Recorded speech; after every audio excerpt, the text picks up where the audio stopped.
ونشهد أن لا إله إلا الله وحده لا شريك له ونشهد أن سيدنا وسندنا وحبيبنا وطبيبنا وأولانا ومولانا محمدا عبده ورسوله صلى الله تعالى عليه وعلى آله وأصحابه وبارك وسلم تسليما كثيرا كثيرا.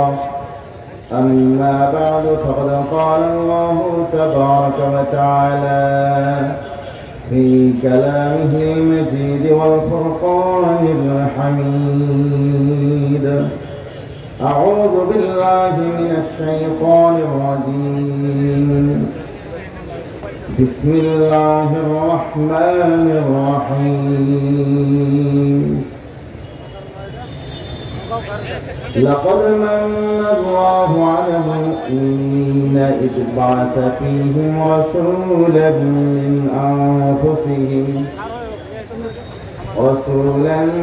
من أنفسهم يتلو عليهم آياته ويزكيهم ويعلمهم الكتاب والحكمة وإن كانوا من قبل لفي ضلال مبين. وقال رسول الله صلى الله عليه وسلم: وإن بني إسرائيل تفرقت على 72 ملة وتفترق أمتي على 73 ملة كلهم في النار إلا ملة واحدة. قالوا: من هي يا رسول الله؟ قال: ما أنا عليه وأصحابي، أو كما قال عليه الصلاة والسلام. اللهم صل على محمد وعلى آل محمد كما صليت على إبراهيم وعلى آل إبراهيم إنك حميد مجيد.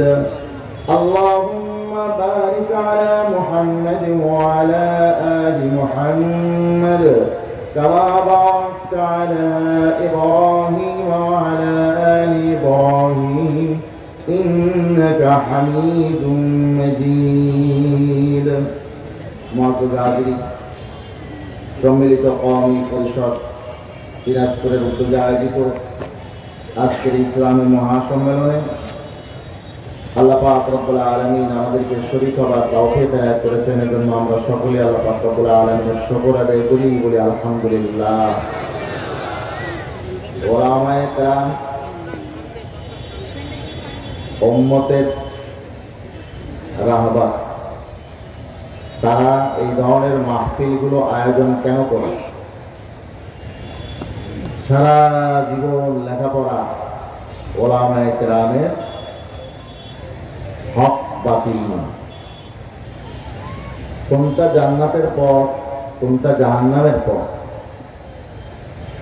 এই বিষয়ে তাদের পড়া লাগে।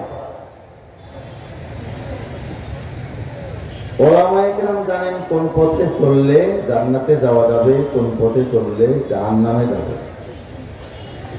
এই কারণে তারা একা একা জান্নাতে যাইতে চান না, বরং পুরা উম্মাকে সাথে নিয়ে জান্নাতে যাইতে চান। জান্নাতের পথের দিক নির্দেশনা দেওয়ার জন্য, জাহান্নামের পথ থেকে সতর্ক করবার জন্য এই মাহফিল সম্মিলিত কওমি পরিষদ যেটা আছে, ওলামায়ে কেরামের পরিষদ, তো তাদের সম্মেলনের উদ্দেশ্য আমাদেরকে জান্নাতের পথ দেখানো, জাহান্নামের পথ থেকে বাঁচানো। এই সম্মেলনগুলো টিকে থাকার দরকার আছে না নাই? আপনারা সকলেই মনে করেন টিকে থাকার দরকার আছে? তাহলে ওলামায়ে কেরাম যারা আহ্বায়ক আছে তাদের জন্য দোয়া করবেন, ওলামায়ে কেরামের সাথে থাকবেন। পারবেন তো ইনশাআল্লাহ? আমাদের বলা হয়েছে 1 ঘন্টা আলোচনা করার জন্য। যখন বলছেন তখন থেকে নিয়ে এই পর্যন্ত 10 মিনিট চলে গেছে। তার মানে আমি যেটা বুঝে নিয়েছি, এখন 9টা 55 বা 56 হয়ে গেছে। 11টা বাজার পরে মোটামুটি আমার আলোচনার সময় শেষ। আমি ইনশাআল্লাহ আপনাদেরকে বেশিক্ষণ বিরক্ত করব না। এই সোয়া ঘন্টা, মানে এখন থেকে সোয়া ঘন্টা না, আমাকে যখন পরিচালক, মহাতারাম পরিচালক হাফিজাহুল্লাহ তাআলা বলেছেন, তখন থেকে আমি হিসাব শুরু করছি সোয়া ঘন্টা। ইনশাআল্লাহ 11টার পরে আমি আর আপনাদেরকে বিরক্ত করবো না, কষ্ট দেব না। এর মধ্যেই আমার আলোচনা শেষ করার চেষ্টা করবো। আমার তাওফীক ইল্লা বিল্লাহ। কোরআনে কারীমের 3 নম্বর পারার 3 নম্বর সূরা, সূরা আলে ইমরান 164 নম্বর আয়াতে কারীমা আপনাদের সামনে তেলাওয়াত করেছি। প্রসিদ্ধ হাদিসের কিতাব সুনানুত তিরমিজির 2য় খণ্ডের 92, 93 নম্বর পৃষ্ঠা 2641 নম্বর হাদিস শরীফ পড়ে শুনিয়েছি। কোরআনে কারীমের সূরা আলে ইমরানের 164 নম্বর আয়াতে কারীমা থেকে আলোচনা শুরু করি। এই আয়াতে কারীমাতে আল্লাহ পাক রব্বুল আলামিন আমাদের জন্য বিশেষ নিয়ামতের কথা উল্লেখ করেছে। রব্বুল আলামিন বলেন, লাকাদ মান্নাল্লাহু আলাল মুমিনিন। অবশ্যই অবশ্যই আল্লাহ পাক রব্বুল আলামিন 2টা তাকিদের হরফ দিয়ে, 2টা তাকিদের অক্ষর ব্যবহার করে আল্লাহ পাক রব্বুল আলামিন এখানে গুরুত্ব সহকারে একটি নিয়ামতের কথা উল্লেখ করেছে। লাকাদ মান্নাল্লাহু আলাল মুমিনিন। রব্বুল আলামিন বলেন, অবশ্যই অবশ্যই আল্লাহ তাআলা ঈমানদারদের উপরে একটি বিশেষ নিয়ামত দান করেছেন, বিশেষ ইহসান করেছেন। সেই নিয়ামতটা কি? রব্বুল আলামিন বলেন, ইদ বা'আসা ফীহিম রাসূলাম মিন আনফুসিহিম, যে তাদের ভেতর থেকে একজন রাসূল তাদের কাছে প্রেরণ করেছে। রাসূলান তানবিনে তা'যীম, রাসূলান মুআযযাম, সম্মানিত রাসূল। আমরা যে রাসূল পেয়েছি তিনি সর্বশ্রেষ্ঠ রাসূল। আমাদের রাসূলের চেয়ে শ্রেষ্ঠ আর কোনো রাসূল? সর্বশ্রেষ্ঠ রাসূল পায়া আমরা খুশি না দাদা? সবাই খুশি না? কারা খুশি একটু হাত উঠাইতো।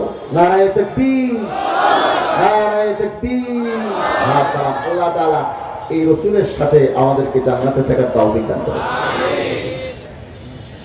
তো একটা অফারের কথা বলবো, এই যে শেষে, আগেই বলে দিলে তো আপনারা বয়ান পুরোটা শুনবেন না। অফারটা কি? এটা অফারের যুগ না। এই কোম্পানি অফার দেয়, ওই কোম্পানি অফার দেয়, এই কোম্পানি অফার দেয়। তো আমি একটা অফারের কথা নিয়ে আসছি। কি অফার? সর্বশ্রেষ্ঠ রাসূলের সাথে জান্নাতে থাকার অফার। এই অফারটা একজন মুমিনের সর্বোচ্চ সাআদত, সর্বোচ্চ সৌভাগ্য। এ বলেন ঠিক না? এই অফারের কথা শুনতে চাইলে বয়ানের শেষ পর্যন্ত মনোযোগ সহকারে শুনতে হবে। তো এই রাসূলকে পাইয়া যদি আমরা শুধু খুশি হই, মুখে খুশি প্রকাশ করলাম, আনন্দের মিছিল করে দিলাম, তাহলে রাসূলের হক আদায় হবে না। একজন সন্তান, আমি আমার পিতাকে ভালোবাসি, আমি আমার আম্মাকে ভালোবাসি বলিয়া বন্ধু বান্ধব নিয়ে মিছিল করে রাস্তাঘাটে, কিন্তু বাপ বলে তুমি ডান দিকে যাও, ছেলে যায় বাম দিকে। মা বলে বাবা পড়ার টেবিলে বসো, ছেলে যায় বন্ধু বান্ধবের সাথে খেলার আড্ডায়। তাহলে তার এই ভালোবাসার স্লোগান আর মিছিল, এটা কি বাস্তব না ধোঁকা? আমরা যদি নবী প্রেমের স্লোগান দিই, নবী প্রেমের জন্য মিছিল করি, নবীর হক আদায়ের কোনো খবর না রাখি, তাইলে আমাদের নবী প্রেমের এই মিছিল, নবী প্রেমের এই জুলুস, নবী প্রেমের এই স্লোগান, এগুলো হবে ধোঁকা। ঠিক না? একজন স্বামী তার স্ত্রীকে বলে, আমি তোমাকে খুব ভালোবাসি। স্ত্রী বলে, বাজার লাগবে, চাউল কিনে নিয়ে আসো, তরকারি কিনে নিয়ে আসো, আমার কাপড় চোপড় লাগবে, কিনে নিয়ে আসো। বলে, এগুলো তো আমি জানি না, আমি তোমাকে ভালোবাসি। তাইলে এ কি 1 নম্বর স্বামী নাকি ধোঁকাবাজ? এর প্রেমের দাবিও ধোঁকা। মুসলমান ভাইরা আমার, নবী প্রেমের দাবি করলে, নবীকে আল্লাহ পাক রব্বুল আলামিন বিশেষ নিয়ামত হিসেবে যে আমাদেরকে দান করেছেন, এই নিয়ামতকে যদি নিয়ামত বুঝতে চাই, নিয়ামতের সব নিয়ামতের হক আছে। সন্তান আমাদের জন্য নিয়ামত, সন্তানের হক আছে। পিতামাতা আমাদের জন্য নিয়ামত, পিতামাতার হক আছে। ঠিক এরকম ভাবে স্বামীর জন্য স্ত্রী নিয়ামত, নেককার স্ত্রীকে বলা হয়েছে দুনিয়ার শ্রেষ্ঠ সম্পদ, সেই হিসেবে স্ত্রীও নিয়ামত, নেককার স্ত্রী নিয়ামত, তারও হক আছে, স্বামীরও হক আছে, ঠিক নবীরও এরকম হক আছে। নবীর 1 নম্বর হক হলো নবীকে মহব্বত করা, ভালোবাসা। এই 1 নম্বর হকটার কথা উল্লেখ আছে বুখারী শরীফ খণ্ড নম্বর 1 পৃষ্ঠা নম্বর 7 হাদিস নম্বর 15। এখানে নবীজি সাল্লাল্লাহু আলাইহি ওয়াসাল্লামের 1 নম্বর হকটির কথা উল্লেখ রয়েছে। ধরুন নবী করিম সাল্লাল্লাহু আলাইহি ওয়াসাল্লামের এই 1 নম্বর হকটি আমরা বুখারী শরীফের মেইন কিতাব খণ্ড নম্বর 1 পৃষ্ঠা নম্বর 7 হাদিস নম্বর 15 হযরতে আনাস রাদিয়াল্লাহু তাআলা আনহু থেকে বর্ণিত এই হাদিস শরীফটা একটু দেখি। عن أنس رضي الله تعالى عنه قال قال رسول الله صلى الله عليه وسلم لا يؤمن أحدكم حتى أكون أحب إليه من والده وولده والناس أجمعين। আল্লাহ নবী বলেন, তোমাদের মধ্যে কেউ ঈমানদার হতে পারবে না যতক্ষণ আমি তার কাছে সবচেয়ে প্রিয় না হব তার পিতামাতা থেকে, তার সন্তান থেকে,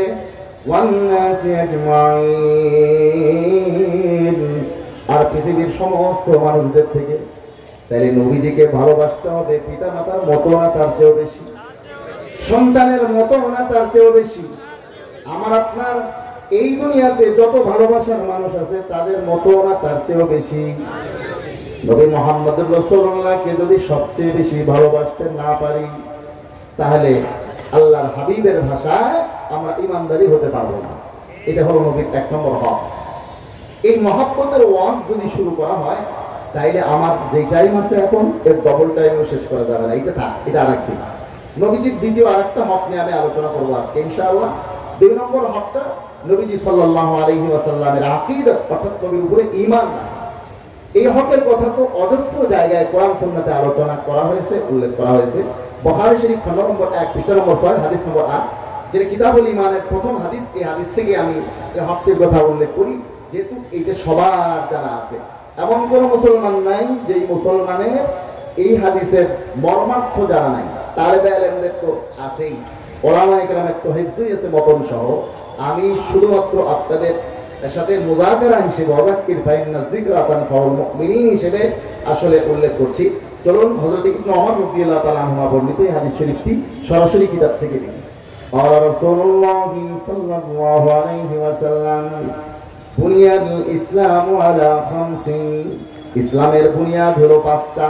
ইসলামের বুনিয়াদ কয়টা? 5টা। শাহাদাতি আল্লাহ ইলাহা ইল্লাল্লাহ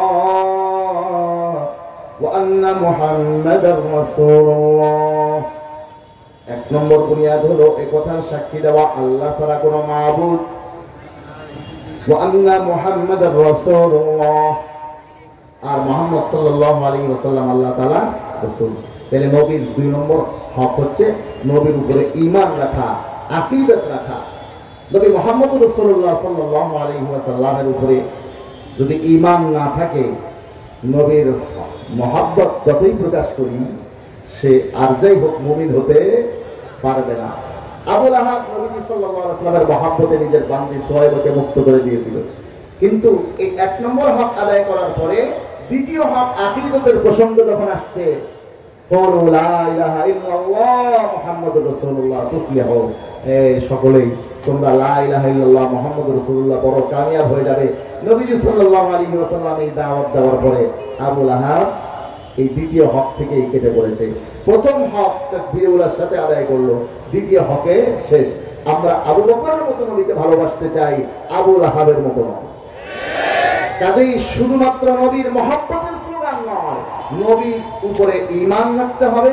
শুধু ঈমান নয়, নবীর সঠিক গুণাবলী সহ নবীর উপরে ঈমান রাখতে। এখন কোন ব্যক্তি যদি নবী করিম সাল্লাল্লাহু আলাইহি ওয়াসাল্লামের উপরে ঈমান রাখে, কিরকম ঈমান? বলেন, নবী মুহাম্মদুর রাসূলুল্লাহর কালিমা আমি পড়ি লা ইলাহা ইল্লাল্লাহ মুহাম্মাদুর রাসূলুল্লাহ, তবে নবীর হাদিস মানি না। এরকম যদি কেউ বলে নবীর হাদিস মানব না, নবী আমার নবী, লা ইলাহা ইল্লাল্লাহ মুহাম্মাদুর রাসূলুল্লাহ কালিমা পড়লাম, কিন্তু নবীর হাদিস আমি মানি না। বর্তমানে এরকম একটা গ্রুপ বাইর হইছে, ফিতনার অন্ত নাই। আল্লাহ নবীর হাদিস আমি আপনাদের সামনে পড়েছি, তিরমিজি শরীফ দ্বিতীয় খণ্ডের 92-93 নম্বর পৃষ্ঠা 2641 নম্বর হাদিস। হযরত আব্দুল্লাহ বিন আমর রাদিয়াল্লাহু তাআলা আনহু থেকে বর্ণিত এই হাদিসে আল্লাহ রাসূল সাল্লাল্লাহু আলাইহি ওয়াসাল্লাম ইরশাদ করেন, ওয়া ইন্না বানি ইসরাঈলা তাফাররাকাত আলা 72 মিল্লাহ। বনি ইসরাইল তথা ইহুদি আর খ্রিস্টানরা বিভক্ত হয়ে পড়েছিল 72 দলে। ওয়া তাফতারিকু উম্মতি আলা 73 মিল্লাহ। আর আমার এই উম্মত বিভক্ত হবে 73 দলে। এই উম্মত কত দলে বিভক্ত হবে? এক জায়গায় বয়ান করতেছিলাম সিরাজগঞ্জ, আমার আগে এক বক্তা ওয়াজ করতেছে, উনি আওয়ামী লীগ, বিএনপি, জাতীয় পার্টি সহ মোটামুটি 73টা দল গুলি দিচ্ছে। ওনার কপাল ভালো, আমি স্টেজে পৌঁছার আগে উনি চলে গেছেন। হাদিসের অপব্যাখ্যা, এটা রাজনৈতিক দলের কথা বলা হয়নি, ইসলাম পালন করা নিয়ে আকীদাগত ভাবে বিভেদ করে ইসলামের মধ্যে দল হবে 73টা। তার মধ্যে এক দল হক, বাকিরা কি? বাতিল। এখন কত দল আমাদের মধ্যে হয়েছে এটা আপনি গুনতে চাইলে শেষ করতে পারবেন না, এতগুলো দল আমাদের মধ্যে সৃষ্টি হয়েছে। আহলে হাদিস এক গ্রুপ আছে, আপনারা নাম শুনছেন, আছে না? এরা মূলত লামাযহাবী আহলে হাদিস। এরা আহলে হাদিস না, এরা সালাফিও না, এরা বকরির 3 নম্বর বাচ্চা। এই সম্পর্কে এরা আগে আমি বলছি, আজকে যদি সুযোগ পাই কিছু বলবো।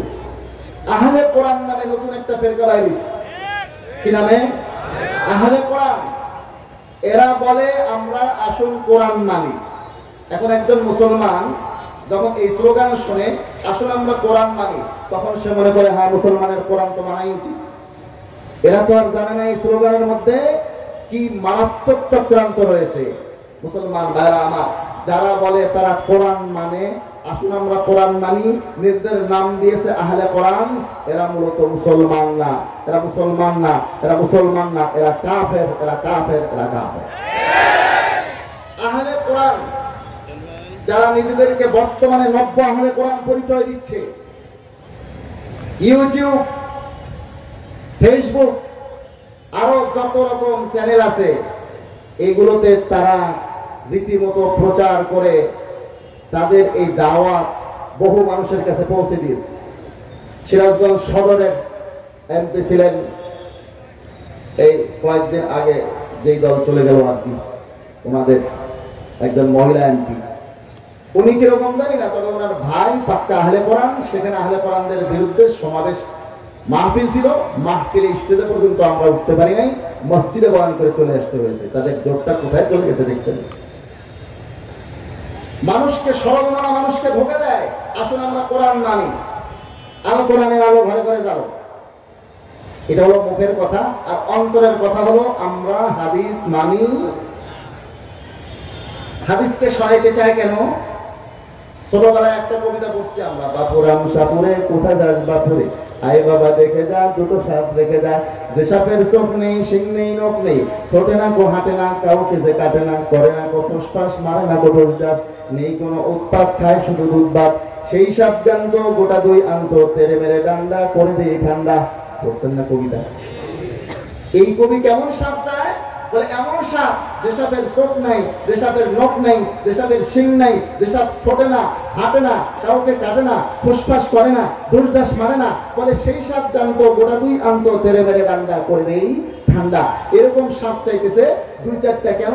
তারায়া ঘুরে ডান্ডা পিঠা ঠান্ডা করবে। আরে বেটা, এই সাপ তো এমনিতেই ঠান্ডা, এর পিঠা পিটিয়ে ঠান্ডা করতে হয় না।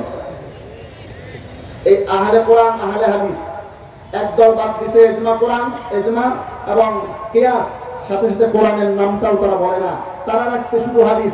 আর একদল আসিয়া সব বাদ দিয়া এই লামাযহাবী শায়েখদের বাড়াবাড়ির কারণে এই আহলে কোরআন নামে, কোরআন রিসার্চ ফাউন্ডেশন নামে এই বাতিল ফেরকাটা সৃষ্টি হয়েছে।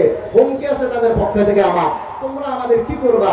এই সামান্য জানটা নিতে পারবা, কিন্তু জীবনের শেষ বিন্দু রক্ত থাকা পর্যন্ত বাতিলের বিরুদ্ধে আমরা বলতেই থাকবো, বলতেই থাকবো, বলতেই থাকবো, বলতেই থাকবো।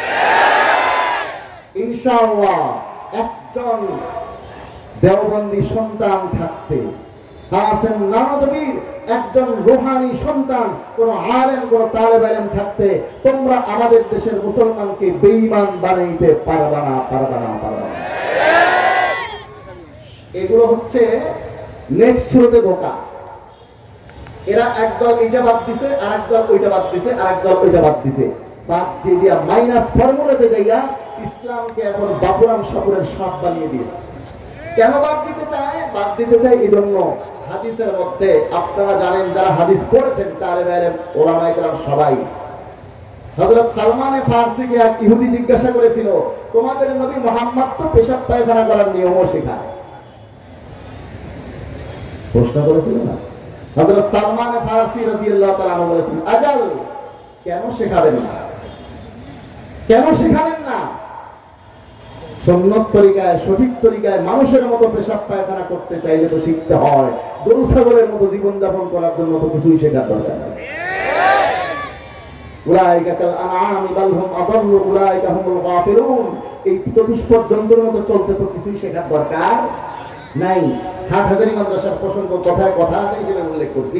হাটহাজারী মাদ্রাসার বাণী হযরত মাওলানা হাবিবুল্লাহ সাহেব রাহমাতুল্লাহ আলাইহি অফিসে বসে আছেন। লোক একটা আসিয়া ওনার কাছে অভিযোগ দায়ের করছে, হুজুর আপনার মাদ্রাসার তালেবে ইলমরা আমার জমিতে পায়খানা করে। বলে, তোমার যে কথা, এই পায়খানার মধ্যে কি লেখা আছে এটা হাটহাজারী মাদ্রাসার তালেবে ইলম? বলছে, হুজুর অন্য মানুষের পায়খানা আর আপনার মাদ্রাসার তালেবে ইলমদের পায়খানার মধ্যে বেশ কম আছে, পার্থক্য আছে। বলে, কি পার্থক্য? বলে, পার্থক্য হলো অন্য মানুষের পায়খানার সাথে সেখানে বিড়ির মোটা, গুড়ের কৌটা বা অন্য কোনো আজে বাজে জিনিস থাকে। মাদ্রাসার তালেবে ইলমরা পায়খানা করলে সেখানে তিনটা ঢিলাও থাকে, কারণ এরা সুন্নত তরিকায় ইস্তেঞ্জা করে। এগুলো সবগুলো পায়খানার সাথে তিনটা ঢিলাও আছে। মাওলানা হাবিবুল্লাহ সাহেব রাহমাতুল্লাহ আলাইহি ওই লোকের হাত ধরে কান্না শুরু করতেন যে, তুমি কাল কিয়ামতের ময়দানে আল্লাহর কাছে এই অভিযোগ দায়ের করবা, তাহলে প্রমাণ হবে আল্লাহর নবীর সুন্নতকে জিন্দা করার একটা ইদারা, একটা প্রতিষ্ঠান আমি কায়েম করেছিলাম। আমার নাজাতের এটা জরিয়া হয়ে যাবে। মুসলমান ভাইরা আমার, আল্লাহর নবী যেহেতু জীবনের প্রত্যেকটা সাইডে দিক নির্দেশনা দিয়েছেন হাদিসের মধ্যে, ব্যক্তিগত জীবন, পারিবারিক জীবন, সামাজিক জীবন, রাষ্ট্রীয় জীবন, সব বিষয়ে নবীজির হাদিসের মধ্যে দিক নির্দেশনা আছে। আপনি যদি আবওয়াবগুলো দেখেন, হাদিসের চ্যাপ্টারগুলো দেখেন, দেখবেন সেখানে জীবনের প্রত্যেকটা শাখার ব্যাপারে মুহাম্মদ রাসূলুল্লাহর দিক নির্দেশনা আছে। পশ্চিমা সভ্যতা সংস্কৃতি, অপসংস্কৃতিকে, এই অসভ্যতাকে গিলানোর জন্য নবীজির হাদিস যতদিন থাকবে, হাদিস যতদিন মানুষ অনুসরণ করবে, পশ্চিমা সভ্যতা আর এই অসভ্যতা আর কুসংস্কারকে গেলানো সম্ভব নয়। এই জন্য পশ্চিমা সভ্যতার অনুসরণের জন্য, পশ্চিমা সভ্যতা, ট্রান্সজেন্ডার, বিবর্তনবাদ আর এই সমস্ত অখাদ্য কুখাদ্যগুলো গেলানোর জন্য আমাদের দেশ থেকে হাদিস দূর করার এই ষড়যন্ত্র চলছে। মুসলমান ভাইরা আমার, তারা দাবি করে তারা আহলে কোরআন। দেখেন তাদের কোরআন শরীফের অবস্থাটা আমি আপনাদেরকে দেখাই। সিরাজগঞ্জ থেকে আমাদের ওই ভাইয়েরা দিয়েছেন, এটা হলো কোরআন শরীফ, আহলে কোরআনের কোরআন রিসার্চ ফাউন্ডেশন, বিভিন্ন নামে এরা আছে। কোরআন রিসার্চ ফাউন্ডেশন নামে কোরআন শরীফ বের করেছে। শুরুতেই দেখেন ফেরাউনের ছবি, ফেরাউনের ছবি শুরুতেই। যেই কোরআন, যে হাদিস আসছে ছবি দূর করার জন্য, ফেরাউনের ছবি সেই কোরআনের উপরে দেওয়ার পরে সাধারণ মানুষের আর বুঝতে বাকি থাকে নাই যে এরা ফেরাউনের দল, এরা কার দল, এরা এই যুগের নব্য ফেরাউন। এজন্য মানুষ লাঠি সোটা নিয়ে তাড়া করছে, কোরআন শরীফ এগুলো ফেলে রেখে তারা পালায় গেছে। এদের দাবি হলো আমরা হাদিস মানি না, আমরা শুধু কোরআন মানি। এই ধরনের একটা ফেরকা আসবে, তোমরা যেই সুরতেই আসো বাতিল আর ফেরাউনরা, আল্লাহর নবী আমাদেরকে দিক নির্দেশনা দিয়ে গেছেন, আমরা তোমাদেরকে চিনে ফেলি। বাহার রঙ্গে কে খাহি জামানি পোষ, বাহার রঙ্গে কে খাহি জামানি পোষ, মারান্দাজে কদতরানি শনাসম, মারান্দাজে কদতরানি শনাসম। তিরমিজি শরীফ 16 নম্বর 2 পৃষ্ঠা নম্বর 95। আল্লাহর নবীর হাদিস আছে 2664 নম্বর হাদিস। চলো আমরা হাদিস শরীফটা দেখি। এদের ব্যাপারে আল্লাহ রাসূলের একটা ভবিষ্যৎবাণী আছে যে এই ধরনের একটা ভ্রান্ত ফেরকা আসবে যারা বলবে আমরা কোরআন মানি কিন্তু হাদিস মানি না। চলুন কি বলেছেন আল্লাহর নবী তাদের সম্পর্কে ভবিষ্যৎবাণীতে। 2664 নম্বর হাদিস। আনিল মিকদাম ইবনে মাদি কারীম রাদিয়াল্লাহু তাআলা আনহু قال قال رسول الله صلى الله عليه وسلم الا هل عسى رجل يبلغه الحديث عني। ও আমার উম্মতিরা সতর্ক থাকো, খুব নিকটে এমন কিছু লোক আসবে যাদের কাছে আমার হাদিস পৌঁছবে। ওয়া হুয়া মুত্তাকিউন আলা আরিকাতিহি, যে অবস্থায় সে তার সুসজ্জিত আসনে হেলান দিয়ে বসে থাকবে। ফায়াকুলু বাইনানা ওয়া বাইনাকুম কিতাবুল্লাহ, তাদের বক্তব্য হবে আমাদের মাঝে আর আপনাদের মাঝে আল্লাহর কোরআন আছে, কিতাবুল্লাহ আছে, কোরআন আছে। ফামা ওয়াজাদনা ফিহি হালালান ইস্তাহলালনাহু, কোরআনের মধ্যে যা হালাল পাবো সেগুলোকে হালাল মনে করব। ওয়া মা ওয়াজাদনা ফিহি হারামান হারামনাহু, কোরআনের মধ্যে যেগুলোকে হারাম পাই সেগুলোকে হারাম মনে করব। হাদিস মানব না, এটা হবে তাদের বক্তব্য। মানবে কোরআন, হাদিস মানবে না। আল্লাহ নবী বলেন এরা বাতিল। ওয়া ইন্নামা হারামা রাসূলুল্লাহি কামা হারামাল্লাহ, অথচ আল্লাহ রাসূল যেগুলোকে হারাম করেছেন সেগুলো ওইরকমই মানতে হবে যেগুলো আল্লাহ হারাম করেছেন সেগুলো যেমন মানতে হবে। নবী মুহাম্মদ রাসূলুল্লাহ এই ব্যাপারে সতর্ক করে গেছেন। নবীজির সাহাবী আব্দুল্লাহ বিন মাসউদ, যার ফিকহের উপরে ফিকহে হানাফির বুনিয়াদ, আব্দুল্লাহ বিন মাসউদ রাদিয়াল্লাহু তাআলা আনহু, তার সাথে এক মহিলা ওই যুগে আব্দুল্লাহ বিন মাসউদের যুগে বাহাস করতে আসছে। এই বাহাসের ঘটনাটা শুনবেন, মুনাজারার ঘটনা। বুখারী শরীফ খণ্ড নম্বর 2 পৃষ্ঠা নম্বর 727, পৃষ্ঠা নম্বর 725, হাদিস নম্বর 4886, 4886। গুগল ইন্টারনেটে এই নাম্বারে আপনি হাদিস শরীফটি পাবেন।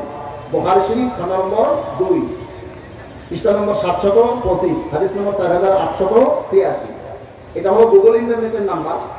আর আপনি যদি মেইন কিতাবের নাম্বার খুঁজেন 4697 নম্বর হাদিস হিসেবে পাবেন। আর গুগল ইন্টারনেটে আছে 4886 নম্বর হাদিস হিসেবে।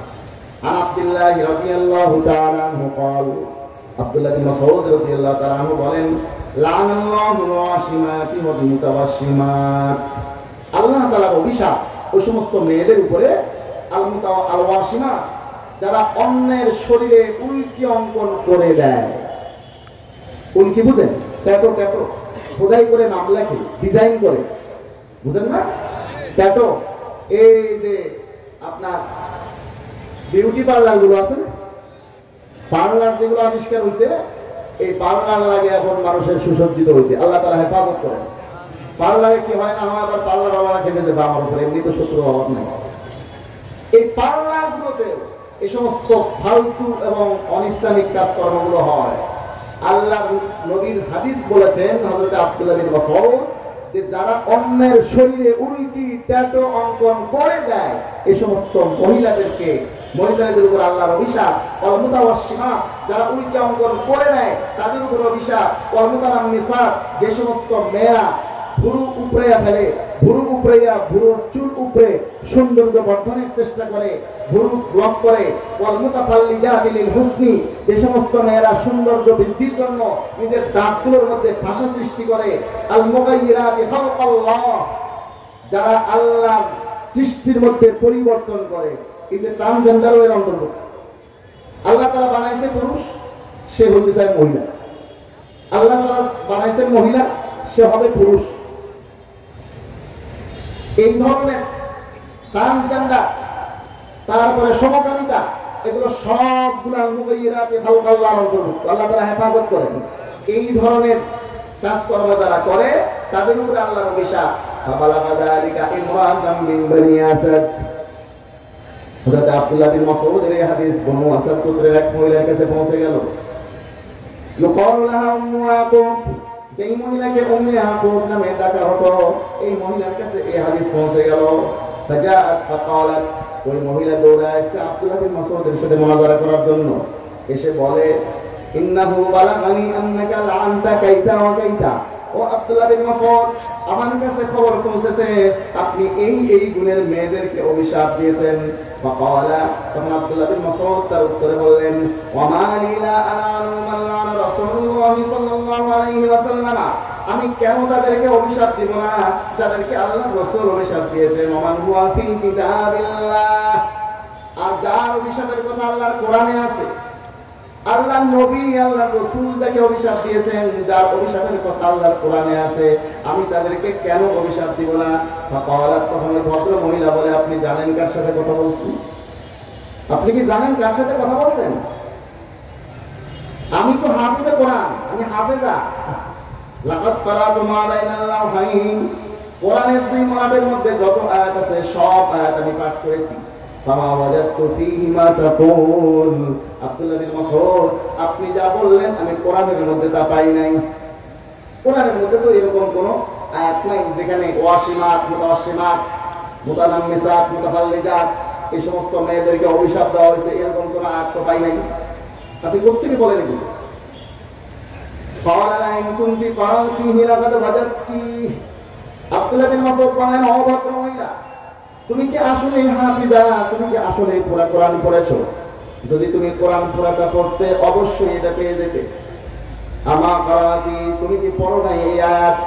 ওয়ামা আতাকুমুর রাসূলু ফাখুযুহু ওয়ামা নাহাকুম আনহু ফান্তাহু, আল্লাহ রাসূল যে সমস্ত জিনিস তোমাদের কাছে নিয়ে আসেন, যে আদেশগুলো তোমাদেরকে দেন সেগুলো তোমরা গ্রহণ করো, আর যে সমস্ত কাজ থেকে তোমাদেরকে নিষেধ করেন সেগুলো তোমরা পরিহার করো। এই আয়াত কি পড়ো নাই? তখন ওই ভদ্র মহিলা বলে, বালা, বলে হ্যাঁ এই আয়াত তো কোরআনে আছে। তখন আব্দুল্লাহ বিন মাসউদ বললেন, ফাইন্নাহু ক্বাদ নাহা আনহু, বলে আল্লাহর রাসূল এই সমস্ত কাজ থেকে নিষেধ করেছেন, এগুলো যারা করে তাদেরকে অভিশাপ দিয়েছেন। আল্লাহর রাসূল নিষেধ করা মানেই আল্লাহ নিষেধ করা। গুফতায়ে আল্লাহ বুদ करचे अज़हर कौम अब्दुल्लाह बुद मोहम्मद हरगिज न गुफ्ता ताना गुफ्ता जिब्राइल शहम न गुफ्ता ताना गुफ्ता किरदेगार। এজন্য মুহাম্মদ রাসূলুল্লাহ যেটা বলেছেন সেটা কার কথা? আল্লাহর কথা। আল্লাহ না বললে মুহাম্মদ রাসূলুল্লাহ বলেননি। অতএব হাদিস যারা মানে না তারা কোরআন মানে।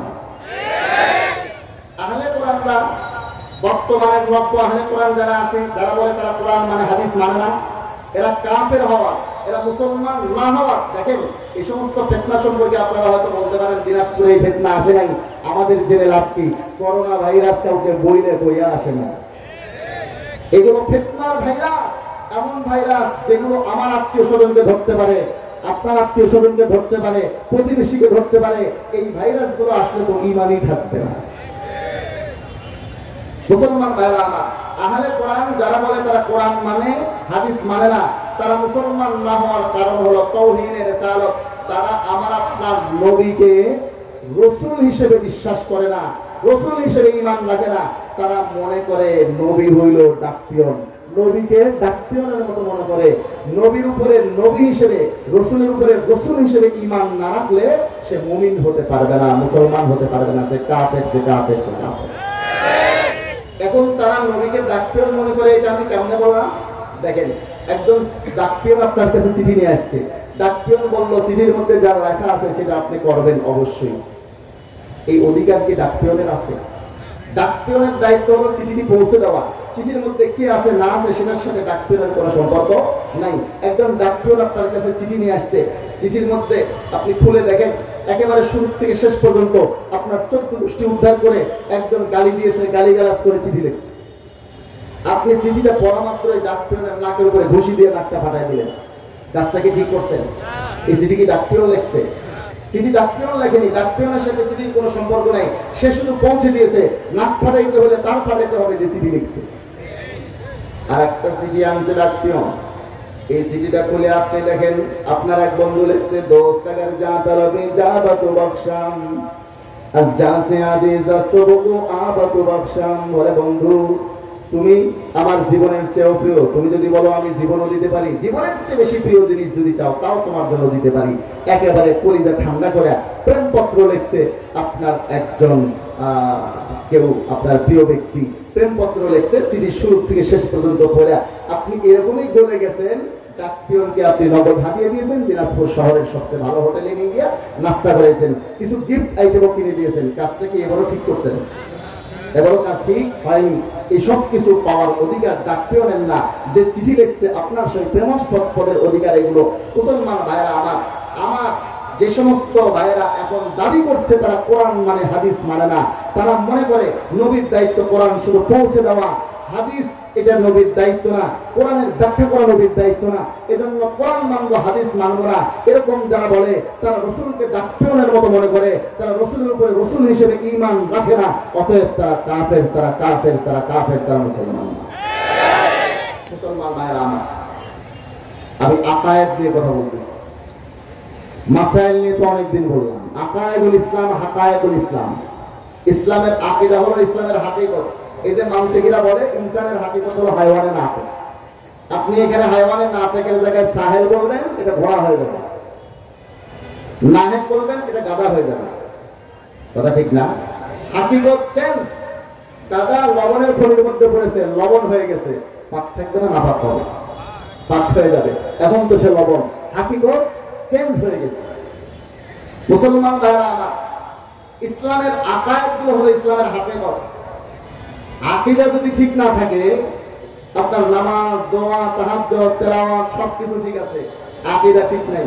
এক লোক বলে গেছে ডাক্তারের কাছে যা বলে, ডাক্তার সাহেব একটু আসেন, আমার আব্বা যেন কেমন কেমন করতেছে। ডাক্তার সাহেব এসে চেক করে দেখে বললেন আপনার আব্বার সবকিছু ঠিক আছে, তার হাত ঠিক, তার পা ঠিক, তার নাক ঠিক, তার কান ঠিক, তার সবকিছু ঠিক। বলে সমস্যা কোথায়? বলে সমস্যা সামান্য একটু। কি সেটা? বলে শুধু রূহটা নাই। সমস্যা কি সামান্য মারাত্মক? সবকিছু ঠিক আছে, আকীদাটাই গন্ডগোল। তাহলে নামাজ পড়া ঠিক থেকে কোনো লাভ আছে? আমিন জোরে বললেন, আস্তে বললেন, নাই বললেন, নামাজ হবে। হাত একবার উঠান, তিনবার উঠান, নামাজ হবে। বুকে বাঁধেন, নাভির নিচে বাঁধেন, নামাজ হবে। মিলাদ করলেও কি, না করলেও কি, কিন্তু আকীদায় যদি গন্ডগোল হয় তাইলে তো মুসলমানই থাকবে না। এজন্য আকীদার উপরে আরেকটু বলি, আল্লাহর নবীর উপরে শুধু নবী হিসেবে, রাসূল হিসেবে ঈমান আনলেও হবে না, নবীর সঠিক গুণাবলীর উপরে ঈমান আনতে হবে। আমার আপনার নবীর একটা গুণ হলো খাতামুন নবিয়্যিন। আমাদের নবী সর্বশেষ নবী। সূরা আহজাব আয়াত নম্বর 40 আল্লাহ পাক রব্বুল আলামিন বলেন, মা কানা মুহাম্মাদুন আবা আহাদিন মিন রিজালিকুম ওয়ালাকিন রাসূলুল্লাহি ওয়া খাতামান নবিয়্যিন। মুহাম্মদ তোমাদের কোনো প্রাপ্তবয়স্ক পুরুষের পিতা নন, তবে তিনি আল্লাহর রাসূল এবং সর্বশেষ নবী। আমাদের নবীর পরে আর কোনো নবী আসবে না। বুখারী শরীফ খণ্ড নম্বর 1 পৃষ্ঠা নম্বর 501 হাদিস নম্বর 3535। আপনি গুগল ইন্টারনেটেও এই নম্বরে পাবেন। চলুন এই হাদিস শরীফের মধ্যে আল্লাহ রাসূল সাল্লাল্লাহু আলাইহি সাল্লাম কি বলেছেন খাতমে নবুয়তের বিষয়ে একটু আমরা দেখে আসি। 501 নম্বর পৃষ্ঠা, বুখারী শরীফ মেইন কিতাবের 1 নম্বর খণ্ডে হাদিস নম্বর 3535। মেইন কিতাবে পাবেন 3410 নম্বর হাদিস হিসেবে। আন আবি হুরায়রা রাদিয়াল্লাহু তাআলা আনহু, হযরত আবু হুরায়রা রাদিয়াল্লাহু তাআলা আনহু থেকে বর্ণিত, আন্না রাসূলুল্লাহ সাল্লাল্লাহু আলাইহি ওয়াসাল্লাম قال, আল্লাহর হাবিব সাল্লাল্লাহু আলাইহি ওয়াসাল্লাম ইরশাদ করেন, ইন্না মাতালি ওয়া মাতাল আম্বিয়া'i মিন ক্বাবলি, নিশ্চয় আমার উদাহরণ আর আমার পূর্বে যে সমস্ত আম্বিয়া কেরাম অতীত হয়েছেন তাদের উদাহরণ কিরকম? বলে কামাসালি রাজুলিন, ওই ব্যক্তির মতো, বানা বাইতান ফাহসানাহু ওয়া আজমালাহু, ওই ব্যক্তির মতো যে একটা ঘর নির্মাণ করেছে, ঘরটাকে অনেক সুন্দর করেছে, তার ডিজাইন অনেক ভালো করেছে, হুসন জামাল সব দিকে পরিপূর্ণ একটা ঘর নির্মাণ করেছে। ত্রুটি কোথায়? বলে ইল্লা মাউযিআ লাবিনাতিন মিন জাবিয়া, কিন্তু একটা কোণের মধ্যে একটা ইট স্থাপন করা হয় নাই, একটা ইট রাখার জায়গা খালি আছে। সব কিছু ঠিক, কয়টা ইট রাখা হয় নাই? এক কোণের মধ্যে একটা ইট রাখা হয় না। ফাজাআলান নাসু ইয়াতুফুনা বিহি ওয়া ইয়াতাআজ্জাবুনা লাহু, লোকজন শুধু ঘোরাঘুরি করে আর এই ঘর দেখে খুব খুশি হয়। তবে তারা একটা মন্তব্য করে, ওয়া ইয়াকুলুনা হাল্লা বুজিআত হাযিহিল লাবিনা, তারা একটা মন্তব্য করে, এই ইটটা কেন স্থাপন করা হলো না? এই ইটটা যদি স্থাপন করা হতো কতই না ভালো হতো। আল্লাহর হাবিব সাল্লাল্লাহু আলাইহি ওয়াসাল্লাম ইরশাদ করেন, ক্বালা ফাআনাল লাবিনাতু, বলে আমি সেই সর্বশেষ ইট, ওয়া আনা খাতামুন নবিয়্যিন, আর আমি সর্বশেষ নবী। এই সর্বশেষ ইটটা রাখার পরে আর ইট রাখার জায়গা আছে? আর ইট রাখার জায়গা আছে? অতএব আর কোন নবী হতে, আর কোন নবী হতে। মুসলমান ভাইরা আমার, আমাদের দেশে একটা গ্রুপ আছে আহমদিয়া মুসলিম জামাত, এরা আসলে কাদিয়ানী। আমরা সবসময় স্লোগান দেই, ইসলামের শত্রুরা হুঁশিয়ার সাবধান, ইসলামের শত্রুরা হুঁশিয়ার সাবধান, স্লোগান দেই না? ইসলামের শত্রুরা ঠিকই হুঁশিয়ার সাবধান আছে, আমরাই হুঁশিয়ার সাবধান নাই। কাদিয়ানীরা আগে কাদিয়ানী নামে প্রচার করতো, এখন কাদিয়ানী শব্দ তারা বলে না, তারা বলে আহমদিয়া মুসলিম জামাত। খ্রিস্টানরা তাদের খ্রিস্টবাদের প্রচার খ্রিস্টান মিশনারি করত, এখন তারা প্রচার করে ঈসাই মুসলিম নামে। একজন আমাকে বই দেখালো, জান্নাতে যাওয়ার সরল পথ। বইটা লিখছে খ্রিস্টান, নাম দিছে মুসলমান টাইপের। এই বইটা যদি কেউ পড়ে, পড়ার আগে জান্নাতি থাকলেও পড়ার পরে সে কিভাবে জাহান্নামে ঢুকে যাবে টেরও পাবে, চট করে জাহান্নামে ঢুকে যাবে। ওই যে একজন বলছিল না, আমি আশপাশে আছি, চট করে ঢুকে পারবো। এই লোকটা জাহান্নামের আশপাশেই থাকবে, বইটা পড়ার পরে চট করে কোথায় ঢুকে পড়বে? জাহান্নামে ঢুকে পড়বে, সে টেরও পাবে না। এরা হুঁশিয়ার আছে, সাবধান আছে, আমি আর আপনি হুঁশিয়ার সাবধান নাই। এরা ঈসাই মুসলিম নামে প্রচার করে। আপনাদের এই দিনাজপুর জেলা অনেক বড় জেলা। দিনাজপুরের লোকজন সম্পর্কে আমার ধারণা ছাত্র জীবন থেকেই ভালো। যতগুলো ছেলেদের দিনাজপুরের আমাদের সাথে বলছে সব ভদ্র ছেলে, ভালো ছেলে। দিনাজপুরের লোকজন সম্পর্কে ধারণা অনেক ভালো, কিন্তু অতিরিক্ত নরম হওয়াতে ফিতনার আখড়া এখানে বাড়ছে। অতিরিক্ত সোজা হওয়ার একটা যা আপনাকে 7-5-14 এটা 12 ঢুকায় ধরাই দিবে। আপনি একটা জিনিস কিনছেন 7 টাকা দাম, আর একটা জিনিস কিনছেন 5 টাকা দাম, 7-5-14 টাকা। আপনি হুজুর মানুষ 2 টাকা কম দিয়ে না, আসলে 7-5-14 টাকা হয়। এরকম তো বুঝে দিবে আমাদেরকে। দিনাজপুরের লোক অতিরিক্ত সরলতার কারণে আজকে এই দিনাজপুর জেলাতে 722টা খ্রিস্টানদের গির্জা আছে। 722 জন খ্রিস্টানই যেখানে উদ্বেগের ব্যাপার, সেখানে দিনাজপুর জেলাতে 722টা খ্রিস্টানের গির্জা গির্জা। আল্লাহ তাআলা হেফাজত করেন। এত হুঁশিয়ার এরা। আহমদিয়া মুসলিম জামাত যাদেরকে বলা হয়, এরা মূলত কাদিয়ানী, এরা কাফের। কোন সন্দেহ নেই তাতে, কারণ তারা গোলাম মোহাম্মদ কাদিয়ানীকে নবী মানে। আপনি এটা বুঝেন, সবাই বুঝে। প্রশাসনের লোকদেরকে আমরা বারবার এটা বোঝাতে চেষ্টা করি, তারা বোঝে না। কেন বোঝে না সেই প্রসঙ্গে একটু পরে আসতেছি। আগে কাদিয়ানীর একটু দাস্তান আপনাদেরকে শোনাই। কাদিয়ানী কিরকম সাইজের ভণ্ড নবী, সরাসরি তার লিখনিক থেকে তাকে বাতিল প্রমাণ করতে পারবেন আপনি। যার বাড়ি ওরি জুতা ওরি মাথায় মারবেন, বাড়ি যার জুতাও তার, মাথাও তার। কাদিয়ানীকে বাতিল প্রমাণ করার জন্য কোরআন হাদিসের দলিল তো আছেই, কিন্তু এগুলো লাগবে না। আপনি শুধুমাত্র কাদিয়ানীর লেখা দিয়ে তাকে ওই বৈঠকে বাতিল প্রমাণ করে দিয়ে উঠে আসতে পারবেন। ক্ষমতা নাই কাদিয়ানীদের তাকে বাতিল হওয়ার থেকে বাঁচায়। আপনাকে সে তথ্য আমি দিচ্ছি কাদিয়ানীর বই থেকে। চলো, আমার কাছে যে কিতাবটা এখন দেখতেছেন, এটা আসলে কাদিয়ানীর লেখা, তার নিজের লেখা কিতাব রুহানি খাজাইন। আমার হাতে যেটা আছে রুহানি খাজাইন, কাদিয়ানীর লেখা বই সমগ্র। তার নিজের হাতের লেখা বইগুলো এখানে একত্রিত করে তারাই ছেপেছে। এবং এইটা উপরে লিখতেছে 23 নম্বর খণ্ড, ইংলিশে লেখা। দেখছেন 23 নম্বর খণ্ড, ইংলিশে লেখা। আচ্ছা, এই খণ্ডটা আমি 299 নম্বর পৃষ্ঠায় যাচ্ছি। কয়েকটা উদাহরণ দিব। এমন উদাহরণ দিচ্ছি যেগুলো বোঝার জন্য ডক্টরেট করতে হয় না, মাদ্রাসায় পড়তে হয় না, আলেম হতে হয় না, হাফেজ হতে হয় না। একটু সাধারণ জ্ঞান আছে, এরকম যে কোনো মানুষ তাকে বাতিল বুঝতে পারবে। এরকম কিছু তথ্য আমি আপনাকে তার বই থেকে দিব। রুহানি খাজাইন, খণ্ড নম্বর 23, পৃষ্ঠা নম্বর 299। মনে রাখবেন। লালমনিরহাটে এক জায়গায় গেলাম, সেখানে দেখি তালেবে ইলমদের সবার হাতে ওই কাগজ কলম, তারা নোট করে। তো নোট করা আল ইলমু সাইদুন ওয়াল কিতাবাতু কাইদুন, এইটা আমাদের আসলে শান ওলামায়ে কেরামের। এটা নোট রাখবেন, নাইলে মুখস্থ রাখেন। বেশি হাওয়া তো দিচ্ছি না, 2-4টা মুখস্থ রাখতে পারবেন। রুহানি খাজাইন, খণ্ড নম্বর 23, পৃষ্ঠা নম্বর 299। এখানে লিখতেছে, দেখেন, তারিখ দা লোক জানতে हैं, যারা ইতিহাস জানে তারা এই কথা ভালো করেই জানে कि आपके घर में 11 लड़के पैदा हुए थे और सब के सब फौत हो गए थे। রাসূলুল্লাহ সাল্লাল্লাহু আলাইহি ওয়াসাল্লামের ঘরে 11 জন ছেলে সন্তান হয়েছিল, 11 জন ছেলে হয়েছে। আর এই ছেলেগুলো হুজুরের জীবদ্দশায় ইন্তেকাল করে। আপনারা কি জানেন রাসূলুল্লাহ সাল্লাল্লাহু আলাইহি ওয়াসাল্লামের ছেলে কি 11 জন ছিল? ছিল 11 জন? সে বলতেছে এটা ইতিহাসে লেখা আছে। কোন ইতিহাসবিদ বলবে তো দূরে থাক, কোন একজন আলেম, কোন একজন ইতিহাসবিদের কলম থেকে, জবান থেকে, মুখ থেকে হঠাৎ করে ভুল চক্রেও কোনোদিন বাহির হয় নাই নবী করিম সাল্লাল্লাহু আলাইহি ওয়াসাল্লামের 11 জন ছেলে ছিল। এটা এমন ডাহা মিথ্যা কথা যেটা সকল মুসলমানই জানে যে রাসূলুল্লাহ মুসলমানকে, বিধর্মীরাও যারা নবীজির জীবনী লিখেছে তারাও জানে নবীজির ছেলে 11 জন ছিল না। গোলাম আহমদ কাদিয়ানী কি লিখছে, নবীজির ছেলে কয়জন ছিল? 11 জন।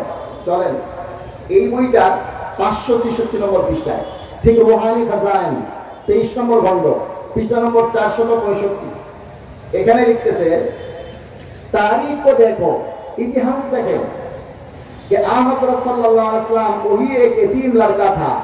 रसूलुल्लाह सल्लल्लाहु अलैहि वसल्लम वो एक यतीम संतान ছিলেন जिसका बाप पैदाइश से चंद दिन बाद ही बहुत हो गया, যার পিতা রসুল্লাহ সাল্লাল্লাহু আলাইহি ওয়াসাল্লামের জন্মের কিছুদিন পরে ইন্তেকাল করেন। এই কথা কি সত্য হতে পারে?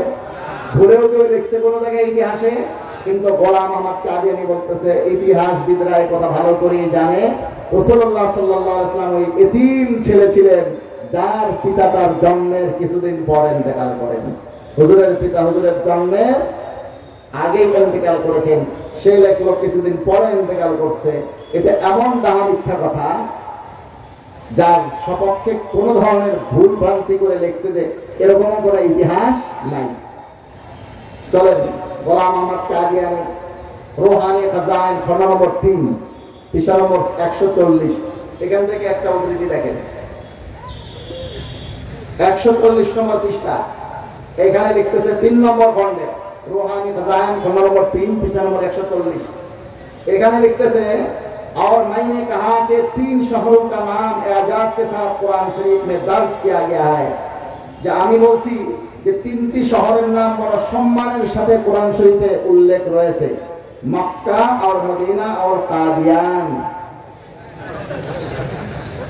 3টা শহরের নাম কোরআন শরীফে বড় সম্মানের সাথে বলে উল্লেখ আছে, মক্কা, মদিনা আর কাদিয়ান। হাফেজে কোরআন আছেন, আর সাধারণভাবে সব মুসলমানই আমরা কোরআন শরীফ পড়ি, কোরআন শরীফে কাদিয়ান শব্দ উল্লেখ আছে। সে বলতেছে বড় সম্মানের সাথে 3টা শহরের নাম উল্লেখ আছে, তার মধ্যে একটা হলো কাদিয়ান। এটা এমন ডাহা মিথ্যা কথা যেটা বোঝার জন্য কোন রকম এলেম কালামের দরকার নাই। মুসলমান ভাইরা আমার, রুহানি খাজাইন খণ্ড নম্বর 5, এখানে একটা কথা সে লিখছে, সেটা আমি একটু পরে বলি। আগে প্রশাসনের ভাইরা এদের ব্যাপারে বোঝে না কেন এবং কিভাবে তারা ধোঁকা দেয় তাদের একটা কৌশল সম্পর্কে আপনাদেরকে অবগত করি। আমরা রাষ্ট্রীয়ভাবে তাদেরকে অমুসলিম ঘোষণার দাবি করি। রাষ্ট্রীয়ভাবে তাদেরকে অমুসলিম ঘোষণা করাটা এটা প্রত্যেকটা মুসলমানের ঈমানের দাবি, বলেন ঠিক না? যদি তাদেরকে অমুসলমান ঘোষণা না করা হয় সমস্যা কোথায়? তারা মুসলমান নাম দিয়ে যখন বইপত্র লেখে, ভুলক্রমে এই বই পড়িয়া ওই যে মানুষ পড়ার আগে জান্নাতে থাকে, কিন্তু পড়ার পরে চক্করে কোথায় ঢুকে পড়ে? জাহান্নামে ঢুকে পড়ে। এই কাফেরদেরকে, অমুসলিমদেরকে রাষ্ট্রীয়ভাবে অমুসলিম ঘোষণা না করার কারণে তাদের সাথে ছেলে মেয়ে বিবাহ দিয়া ফ্যামিলি ধ্বংস হয়। তাদের উপাসনালয়ে গিয়ে নামাজ পড়ে নিজেদের নামাজকে ধ্বংস করে। এইরকম কয়টা গুনবো, অনেক সমস্যা। এজন্য তারা যদি আমাদের দেশের নাগরিক হয় আমাদের দেশেই থাকবে। আমরা বলি না আমাদের দেশ থেকে তারা চলে যাক।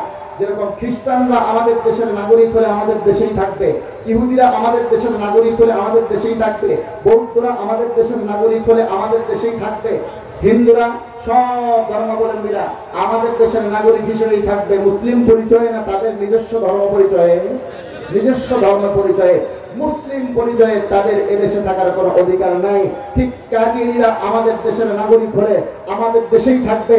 আমরা তাদেরকে বের করে দিতে বলি না, তবে তাদের নিজস্ব ধর্ম পরিচয়ে থাকতে হবে। মুসলমান পরিচয়ে এদেশে থাকার তাদের কোনো অধিকার নাই। মুসলমান ভাইরা আমার, আমাদের সকলের ঈমানের দাবি, অন্তরের দাবি। এই যে কোনো রাজনৈতিক ইস্যু না, সবকিছুকে রাজনৈতিক ইস্যু বলে দাবায় দেওয়া ঠিক না। যেহেতু আমাদের দেশের প্রাইম মিনিস্টার ছিলেন মুসলমান, এখন বর্তমান প্রধান উপদেষ্টাও মুসলমান, কাজেই তাদেরকে রাষ্ট্রীয়ভাবে অমুসলিম ঘোষণার দাবি, আগে দাবি ছিল আমাদের প্রধানমন্ত্রীর চেয়ার থেকে উঠতে হবে, ঠিক এখনো আমাদের দাবি হলো প্রধান উপদেষ্টার চেয়ার থেকে রাষ্ট্রীয়ভাবে তাদেরকে অমুসলমান ঘোষণা করার দাবি উঠতে হবে। মুসলমান ভাইরা আমার, মুসলমান যেদিকে এখন বিশ্ব যাচ্ছে সেদিকে। আমেরিকাতে ট্রাম্প বিজয়ী হয়েছে মুসলমানদের ভোটে, কাদের ভোটে? মুসলমানদের ভোটে সে বিজয়ী হয়েছে। আগামীর দিন, আগামীর বিশ্ব ইসলামের বিশ্ব, আগামীর বাংলাদেশ ইসলামের বাংলাদেশ ইনশাআল্লাহ। কাজেই শতকরা 90-95 মুসলমানের ঈমানের দাবি রাষ্ট্রীয়ভাবে কাদিয়ানীদেরকে অমুসলমান ঘোষণা করা। হযরত শেখুল ইসলাম আহমদ শরীফ সাহেব রাহমাতুল্লাহ আলাইহির জীবনের শেষ তামান্না তিনি বলে গেছেন, রাষ্ট্রীয়ভাবে কাদিয়ানীদেরকে অমুসলমান ঘোষণা দেখে যেতে চান। শুনলেন আপনারা? আমাদেরও সকলের ঈমানের দাবি, আমরা কাদিয়ানীদেরকে রাষ্ট্রীয়ভাবে অমুসলমান ঘোষণা করা দেখতে চাই। এরা বোঝে না। আমরা যতবার দাবি করি তারা কাদিয়ানীদেরকে ডাকে। এরা তো বড় ধূর্ত। ওই যে বললাম ইসলামের শত্রুরা হুঁশিয়ার, সাবধান, টিকে আছে। যখন এদেরকে ডাকে তোমরা বলে অমুসলিম, তোমাদেরকে অমুসলমান ঘোষণা করার দাবি করতে হুজুররা বলে, দেখেন আমাদের ব্যাপারে যদি আপনাদের সন্দেহ থাকে আগের থেকে, তাইলে এখন নগদে আপনাদের সামনে আমরা কালিমা পড়তেছি, কালিমা লা ইলাহা ইল্লাল্লাহ মুহাম্মাদুর রাসূলুল্লাহ। কালিমা পড়ে কাদিয়ানীরা প্রশাসনের লোকজনের সামনে এরা চিন্তা করে, ও এই হুজুররা তো ফালতু, এরা তো আস্থা আভ্যন্তরীণ দ্বন্দ্ব। মুসলমানদের মিলাদ কিয়ামের পক্ষে বিপক্ষের যেরকম দুইটা গ্রুপ আছে, আমিন জোরে নাস্তের যেরকম দুইটা গ্রুপ আছে মুসলমানদের মধ্যেই, ঠিক এরকম ভাবে কাদিয়ানী আর গায়রে কাদিয়ানী এটাও মুসলমানদের আভ্যন্তরীণ দ্বন্দ্ব মনে করে তারা রাষ্ট্রীয়ভাবে অমুসলিম ঘোষণা করে না। আবার এদেরকে ডাকে বলে, হুজুররা আপনারা যে বললেন এরা কাফের, এরা তো কালিমা পড়ে, কালিমা গো মুসলমানদেরকে আপনারা কাফের বলেন কেন? তখন আমাদের হুজুররা আবার তাদেরকে বুঝায়, দেখেন এরা কালিমা পড়লে কি হবে, কিন্তু এরা আমাদের নবীকে শেষ নবী মানে না। ওদেরকে আবার ডাকে, কাদিয়ানীরা তোমরা বলে আমাদের নবীকে শেষ নবী মানো না। বলে কে বলে? আপনি দেখবেন ইন্টারনেটে তাদের পেজ আছে, এগুলোতে এই সমস্ত বিস্তারিত বক্তব্য তাদের আছে। তারা এগুলো ওয়াজাহাত করে এবং বলে প্রশাসনের লোকজনকে, আমরা নবী মুহাম্মদ রাসূলুল্লাহকে খাতামুন নবীয়িন মানি। যে অর্থে কোরআন তাকে খাতামুন নবীয়িন বলেছে, যে অর্থে হাদিসে তিনি খাতামুন নবীয়িন নিজেকে দাবি করেছেন, খাতামুন নবীয়িনের যত অর্থ আছে সমস্ত অর্থে আমরা নবী মুহাম্মদ রাসূলুল্লাহকে খাতামুন নবীয়িন মানি। এখন প্রশাসনের লোকজনের আর বুঝতে বাকি থাকে না যে এটা আসলেই আভ্যন্তরীণ দ্বন্দ্ব, কাদিয়ানীরা আসলে অমুসলিম নয়। নাউযুবিল্লাহ মিন যালিক। এখন এই প্রশ্নের কি উত্তর? লম্বা উত্তরে আমি যাব না, যেহেতু আমার আরো একটা বিষয় বলতে হবে সময় শেষের দিকে। আমি একেবারে সাদা মাথা একটা উদাহরণ দিয়ে আপনাদেরকে বলছি, একদম আমারে মাফ করবেন, এই উদাহরণটা আসলে আপনাদের শানে যায় না, তবু তাকরীবুল তাফহিমের জন্য বোঝানোর স্বার্থে আমি বলছি। বিলকুল বেলা তাশবিহ, কোনো তুলনা ছাড়া তাকরীবুল তাফহিমের জন্য উদাহরণটা দিচ্ছি। ধরুন যায়েদ ইবনে বকর খালেদ একজন ব্যক্তির নাম। এই ব্যক্তি যায়েদের স্ত্রী তাকে সকালবেলা তাসবিহ দানায় গুনিয়া 100 বার বলে আপনি আমার একমাত্র স্বামী, রাত্রে তাসবিহ দানায় গুনিয়া বলে আপনি আমার একমাত্র স্বামী, কিন্তু রাত কাটায় আরেকজন পুরুষের সাথে। এই মেয়েকে নিয়ে আপনি সংসার করবেন? যায়েদ করবে, আমর করবে, বকর করবে, খালেদ করবে? কেউ করবে না। আর তাসবিহ দানায় গুনিয়া সকালে 100 বার, রাত্রে 100 বার যে বললো তুমি আমার একমাত্র স্বামী, এই কথাটা আসলে বাস্তব না ধোঁকা? এটা খালেস মুনাফিকি ছাড়া কিছুই নয়, এটা পৃথিবীর শ্রেষ্ঠ গাদ্দারি। ঠিক কাদিয়ানীরা যতদিন পর্যন্ত কাদিয়ানীকে ত্যাগ না করবে, যতদিন পর্যন্ত কাদিয়ানীকে ত্যাগ না করবে, ততদিন পর্যন্ত তাদের কালিমা ধোঁকা, তারা খাতামুন নবীয়িন মানা ধোঁকা। দেখেন তারা কি লিখছে, তাদের বেশি দূর যাইতে হবে না। তারা তাদের গোলাম আহমদ কাদিয়ানী সম্পর্কে কি আকীদা রাখে স্পষ্ট করেছে তাদের বইয়ে। লিখতেছে হযরত মির্জা গোলাম আহমদ কাদিয়ানী মসিহ মওউদ ও মাহদি মওউদ আলাইহিস সালাম, তার মানে গোলাম আহমদ কাদিয়ানীকে তারা নবী মানে, গোলাম আহমদ কাদিয়ানীকে তারা মসিহ মওউদ মানে, গোলাম আহমদ কাদিয়ানীকে মাহদি মানে। তোমরা যতদিন পর্যন্ত গোলাম আহমদ কাদিয়ানীকে নবী মানবা, যতদিন পর্যন্ত মাহদি মানবা, যতদিন পর্যন্ত মাসিহ মানবা, এই তিনটা অথবা তিনটার যে কোনো একটা, যতদিন পর্যন্ত তোমরা কাদিয়ানীকে মানবা ততদিন পর্যন্ত কালিমা পড়লেও তোমরা কাফের, আমাদের নবীকে খাতামুন নবীয়িন বললেও তোমরা কাফের কাফের কাফের কাফের। কারণ তুমি আমার নবীর কালিমা পড়ো, আমার নবীকে খাতামুন নবীয়িন মুখে বলো, তাহলে গোলাম আহমদ কাদিয়ানীকে মানো কেন? গোলাম আহমদ কাদিয়ানীকে যদি মানো, নবী মানো অথবা মসিহ মানো অথবা মাহদি মানো, যতদিন পর্যন্ত মানবা ততদিন পর্যন্ত কালিমা তোমরা পড়লেও কাফের, আমার নবীকে খাতামুন নবীয়িন মুখে বললেও তোমরা কাফের। আমি কি বোঝাতে পারছি আপনাদের? সর্বপ্রথম বারায়াতের ইজহার করতে হবে। যতদিন পর্যন্ত এই বাতিল দিন থেকে, কাদিয়ানি থেকে বনাতের ছাড় না করবা, কাদিয়ানিকে যতদিন পর্যন্ত ত্যাগ না করবা, ততদিন পর্যন্ত তোমাদের কালিমা গ্রহণযোগ্য না, তোমাদের খাতামুন নবীনের আকীদা গ্রহণযোগ্য না। মুখে খাতামুন নবীন বললে এটা বিশ্বাসযোগ্য না। তোমরা কাফের, তোমরা কাফের, তোমরা কাফের। মুসলমান ভাইরা আমার, আমাদের নবী সাল্লাল্লাহু আলাইহি ওয়াসাল্লামের হক নিয়ে আমি আলোচনা করতেছিলাম। লম্বা আলোচনা আকীদার বিষয়ে। আকীদাতে গন্ডগোল বেশি ধরে আমাদের কিছু লামাযহাবী ভাই আছেন, তারা বলে হানাফিদের আকীদা ঠিক নাই, বলে না, সহিহ আকীদার দাওয়াত দেয়। আমার এক বন্ধু আছেন শেখ আব্দুর রাজ্জাক বিন ইউসুফ ভাই, ওনাকে একজন জিজ্ঞাসা করছেন হানাফি ইমামের পিছনে নামাজ হবে কিনা। ও সবসময় হবে না, মাঝে মধ্যে পড়া যায়।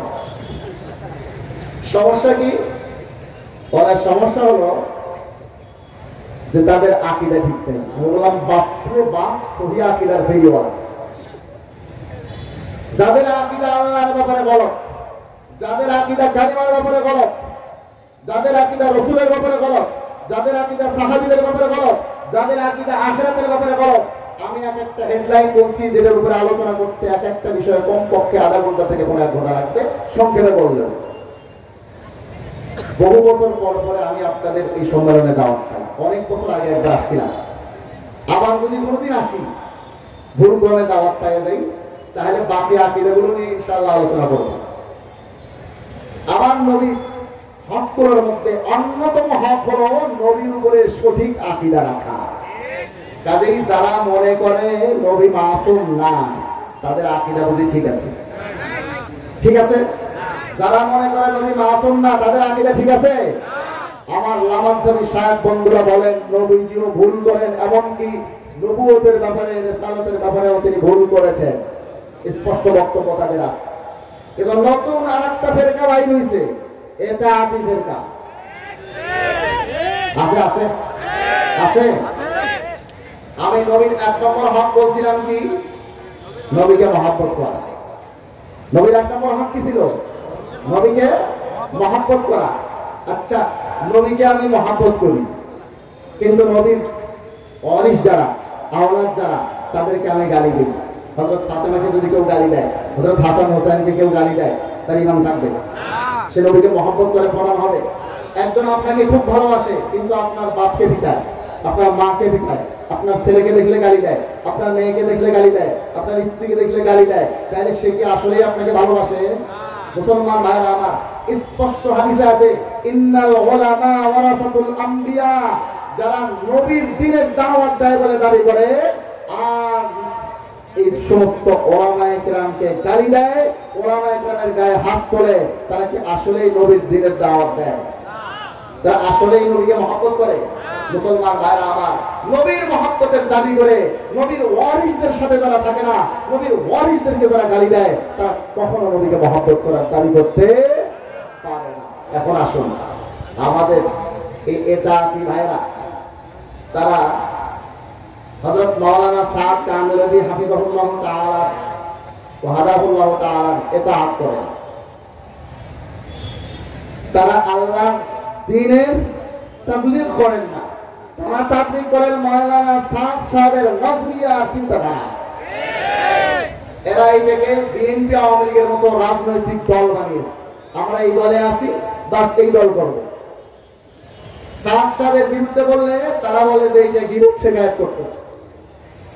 গীবত শিকায়ত কোনটা হারাম সেটা ওলামায়ে কেরাম মানুষকে শেখায়, আপনি ওলামায়ে কেরামকে শিখাতে আসেন না। তাহলে আসমাউ রিজালের সমস্ত কিতাবগুলো জ্বালিয়ে দিতে হবে।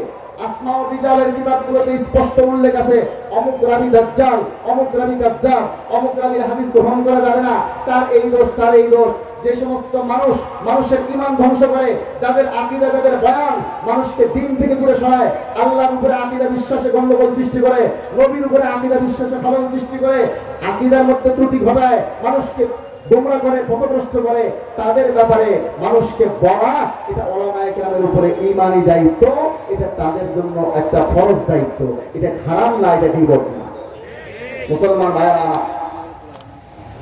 মাওলানা সাদ কামিলাবি সাহেবের বিরুদ্ধে বললে ওনাদের আতে ঘা লাগে, কিন্তু মাওলানা সাদ কান্দুলভি সাহেব যখন বলেন মুসা আলাইহিস সালাম এই ভুল করছেন, এমনকি মুহাম্মদ রাসূলুল্লাহ সাল্লাল্লাহু আলাইহি ওয়াসাল্লামের ব্যাপারেও তাদের বক্তব্য হলো, হযরত মাওলানা সাদ কান্দুলভির বক্তব্য হলো নবীজিও ভুল করেছেন। উনি ওলিমার ক্ষেত্রে হযরত যায়েনাব বিনতে জাহাসের ক্ষেত্রে নিজের সুন্নাত থেকে সরে গিয়ে ভুল করেছেন। তাহলে সর্বশেষ নবীকেও তিনি ছাড়েন নাই, মুসা আলাইহিস সালামকেও তিনি ছাড়েন নাই। এমনকি মুসা আলাইহিস সালাম আল্লাহর সাথে দেখা করার জন্য তুর পাহাড়ে কেন গেল, এটা মুসা আলাইহিস সালামের ভুল হয়েছে। এটা বলেছে কে? মাওলানা সাদ কান্দুলভি। মুসা আলাইহিস সালামকে ডাকছেন কে? আল্লাহ তাআলা। তাহলে আল্লাহ তাআলার কথা শুনে মুসা আলাইহিস সালাম যদি ভুল করেন, তাহলে ভুলটা আল্লাহরও ধরা হলো কিনা? যারা আল্লাহর ভুল ধরে, নবীদের ভুল ধরে, তাদের আকীদা বুঝি ঠিক আছে? এই কথাগুলো যখন আমরা বলি, ওনাদের সাদ সাহেবের বিরুদ্ধে বলাতে লাগে। আচ্ছা, তোমাদের সাদ সাহেবের বিরুদ্ধে বললে, সাদ সাহেবের গোমরাহির ব্যাপারে উম্মতকে সতর্ক করার ফরজ দায়িত্ব ওলামায়ে কেরাম যখন পালন করেন, তখন তোমাদের লাগে। কিন্তু মুসা আলাইহিস সালামের মতো পয়গম্বর, আমার আপনার নবী মুহাম্মদ রাসূলুল্লাহর উপরে যখন আঘাত করে, লাঠির আঘাত করে সাদ কান্দুলভি, তখন আমাদের অন্তরে লাগে না? তখন আমাদের অন্তরে লাগে না? আমাদের হৃদয়ের পথে এটা আঘাত করে। যেহেতু নবীর ইসমতের আকীদা আমরা রাখি, আম্বিয়া কেরামের মাসুমিয়তের আকীদা আমরা রাখি। মুসলমান ভাইরা আমার, কিন্তু আম্বিয়া কেরামের হুরমতের সম্মানের দরকার নাই, তাদের ওয়ারাসাতুল আম্বিয়ার সম্মানের দরকার নাই, তাদের দরকার মাওলানা সাদ কান্দুলভি। মুসলমান ভাইরা আমার, এগুলো কথা যখন তাদেরকে বলা হয়, তারা আগে বলতো এগুলো মাওলানা সাদ কান্দুলভি বলেন নাই। এখনো দুই রকম কথা বলতেছে। একবার বলে এগুলো কাট পিস, মাওলানা সাদ কান্দুলভি আসলে এই সমস্ত কথাবার্তা বলেননি। আবার যখন আমরা প্রমাণ দেখাই, এই দেখো বলেছেন, তখন তারা বলে উনি 4 বার রুজু করছেন। তারপরে আপনাদের বিশ্বাস হয় না? উনি রুজু করছেন 1 বার, 2 বার, 3 বার, 4 বার, এক ভুল বারবার করে, বারবার রুজু, বারবার করে, বারবার রুজু, বারবার করে, বারবার রুজু। মুরগি মার্কা পাওয়া, মুরগি সকালে পায়খানা খায়, আসে মাথায় এরকম করে, আর খাবো না, আর খাবো না, দেখছেন? আবার আসে এরকম করে, আর খাবো না, আর খাবো না, দেখছেন? একবার করিয়া ভুল করিয়া আবার সেই একই কথা, একবার করিয়া আবার সেই একই কথা, একবার করে আবার সেই একই কথা বলে। ঠিক আছে, আমি রুজু করলাম, পরে বয়ানে আবার ওই একই কথা বলতেছে। এই রুজুর কোনো দাম আছে? সাদপন্থীদের কথা মনে রাখবেন, এখানে জুবায়েরপন্থী বলে কোনো দল নাই। আমরা মাওলানা জুবায়ের সাহেব হাফিজাহুল্লাহ তাআলার ইতাআত করি না, তার দল করি না, আমরা আল্লাহর দ্বীনের তাবলীগ করি। কাজেই বলতে হবে, একদল হকপন্থী, একদল বাতিলপন্থী, একদল হকপন্থী আর একদল সাদপন্থী। এখানে বৈষম্যের ধোঁয়া উঠানো হচ্ছে বলে ধোঁকা দেওয়া হচ্ছে, বৈষম্যের কথা বলে। বৈষম্য হয় কোথায়? দুইটি হক দল, এক দলকে সুযোগ কম দিয়েছেন, এক দলকে বেশি দিয়েছেন, বৈষম্য হবে। আমিও নাগরিক, আপনিও নাগরিক, বৈষম্য হবে। মুসলমান ভাইরা আমার, একদল বাতিল আর একদল হক, এখানে বৈষম্যের প্রসঙ্গে ওঠে কোথায়? বাতিলরা যতদিন পর্যন্ত তাদেরকে হক প্রমাণ করতে না পারবে, মার্কাজে থাকার অধিকার তাদের নাই, কাকরাইলে থাকার অধিকার তাদের নাই, টঙ্গীর মাঠে ইস্তেমা করার অধিকারই তাদের নাই। মুসলমান ভাইরা আমার, বৈষম্যের শিকার তো আমরা, যে আমাদেরকে পূর্ণ অধিকার থেকে বঞ্চিত করে ওদেরকেও কিছু দেওয়া হয়েছে, যাদের কোনো অধিকার নাই তাদেরকেও দেওয়া হয়েছে। এইটা হলো বৈষম্য, এবং বৈষম্যের শিকার আমরা। অল্প কথা এবং এটার উপরে শেষ করবো, সম্ভবত অন্য কোনো আকীদা আমি যেতে পারবো না। সাদ কান্দুলভি সাহেবের অনুসরণ যারা করে, এই সাদপন্থীদের এই বক্তব্যগুলো হলো সুল্লামুল উলুমের কালামি হাজা কাযিমের মতো। সুল্লামুল উলুমের মধ্যে কালামি হাজা কাযিম নামে একটা সবক আছে। সুল্লাম যারা পড়েছেন উলামায়ে কেরাম, তালেবে ইলমরা জানেন, এটা একটা ম্যাজিক। কালামি হাজা কাযিমকে যদি আপনি বলেন সত্য, তাহলে এটা হয় মিথ্যা, আর যদি বলেন মিথ্যা, তাহলে এটা হয় সত্য। এটা উলামায়ে কেরাম, তালেবে ইলমরা বুঝেন। এই সাদপন্থীরা পুরা কালামি হাজা কাযিমের মতো কথা বলে। তাদেরকে যখন বলা হয় সাদ কান্দুলভি এগুলো বলেছেন, তারা বলে না, বলে নাই। যখন বলা হয় এই দেখো বলেছেন, তখন বলে রুজু করছেন। যদি বলে নাই হয়, তাইলে বলে নাই কথাটা সত্য হয়, তাহলে রুজু কথাটা মিথ্যা। আর যদি রুজু কথাটা সত্য হয়, তাহলে বলে নাই বলে তোমরা যে বলছো এটা মিথ্যা। তাইলে তাদের একটা কথাকে সত্য বললে আর একটা মিথ্যা হয়, আরেকটাকে সত্য বললে আরেকটা মিথ্যা হয়। আগাগোড়া মিথ্যা কথা বলে দ্বীনের তাবলীগ করা যায় না। মুসলমান ভাইরা আমার, কোরআন শরীফের সূরা আলে ইমরানের আয়াত নম্বর 18 আল্লাহ পাক রব্বুল আলামিন বলেন, শাহিদাল্লাহু আন্নাহু লা ইলাহা ইল্লা হুয়া ওয়াল মালায়েকাতু ওয়া উলুল ইলমি কায়িমান বিল কিসত। আল্লাহ তাআলা বলেন, ও আমার বান্দা বান্দীরা, আমি এক, আমার তাওহীদে তোমাদেরকে বিশ্বাসী হতে হবে। আমার তাওহীদের 1 নম্বর দলিল হলো শাহিদাল্লাহ, আমি আল্লাহ, এটার 1 নম্বর শাহেদ, 1 নম্বর প্রমাণ, 1 নম্বর দলিল। কারণ আমি বলি আমি এক, আমার তাওহীদের কথা আমি বলি, এজন্য তাওহীদের বিশ্বাসী তোমাদের হতে হবে। 2 নম্বর ওয়াল মালায়েকাতু, আমার তাওহীদের 2 নম্বর দলিল হলো,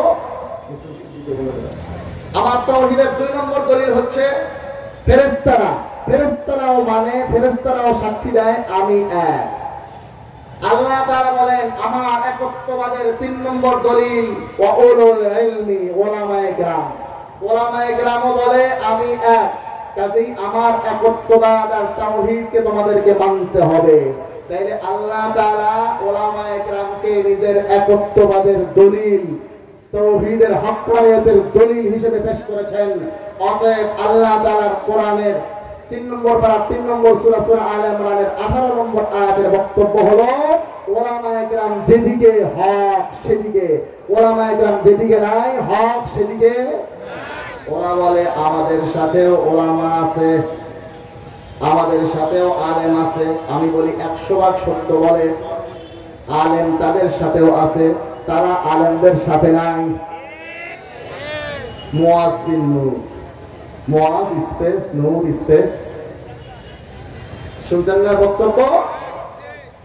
এই স্পেস ওয়ালা নূর যেগুলো আছে, এরকম লক্ষ কোটি মুআজ বিন নূর আমাদের প্রত্যেকটা অঞ্চলে থাকে।